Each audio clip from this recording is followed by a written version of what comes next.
Melaख़im Brit, chapter 16. In the 17th year of Pekach, son of Remaliahu, Ahaz, son of Jotham, sovereign of Yehuda, began to reign. Ahaz was 20 years old when he began to reign, and he reigned 16 years in Jerusalem, and he did not do what was right in the eyes of Yahweh, his Elohim, as his father David had done. But he walked in the way of the sovereigns of Israel, and he also made his son pass through the fire, according to the abominations of the nations, whom Yahweh had dispossessed from before the children of Israel. And he slaughtered and burned incense on the high places, and on the hills, and under every green tree. Then Retzin, sovereign of Aram, and Pekach, son of Remaliahu, sovereign of Israel, came up to Jerusalem to battle, and they besieged Ahaz, but were unable to overcome him. At that time Retzin, sovereign of Aram, recovered Elath from Aram, and drove the men of Yehuda from Elath. And the Edomites went to Elath, and have dwelt there to this day. And Ahaz sent messengers to Tiglath-Pileser, sovereign of Ashur, saying, I am your servant and your son. Come up and save me from the hand of the sovereign of Aram, and from the hand of the sovereign of Israel, who are rising up against me.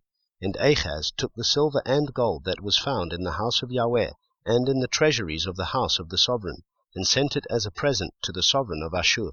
And the sovereign of Ashur listened to him. And the sovereign of Ashur went up against Damasek, and captured it, and exiled it to Kir, and he killed Retzin. And sovereign Ahaz went to meet Tiglath-Pileser, sovereign of Ashur, at Damasek, and saw a slaughter place that was at Damasek. And sovereign Ahaz sent to Uriah the priest a sketch of the slaughter place and its pattern, according to all its workmanship. And Uriah the priest built a slaughter place according to all that sovereign Ahaz had sent from Damasek. And Uriah the priest made it before sovereign Ahaz came from Damasek. And when the sovereign came from Damasek, the sovereign saw the slaughter place, and the sovereign approached the slaughter place and made offerings on it. And he burned his ascending offering and his grain offering, and he poured his drink offering and sprinkled the blood of his peace offerings on the slaughter place. And the bronze slaughter place which was before Yahweh he brought from the front of the house, from between the new slaughter place and the house of Yahweh, and put it on the north side of his slaughter place.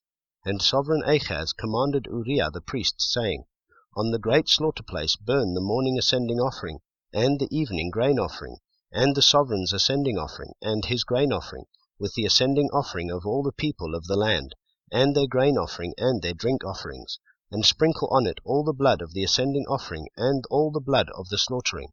And the bronze slaughter place is for me to inquire by.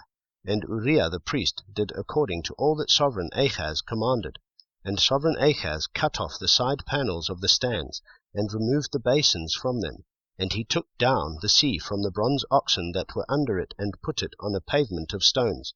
And the covered way which they had built in the house for the Sabbath, and the sovereign's outer entrance, he took from the house of Yahweh, because of the sovereign of Ashur.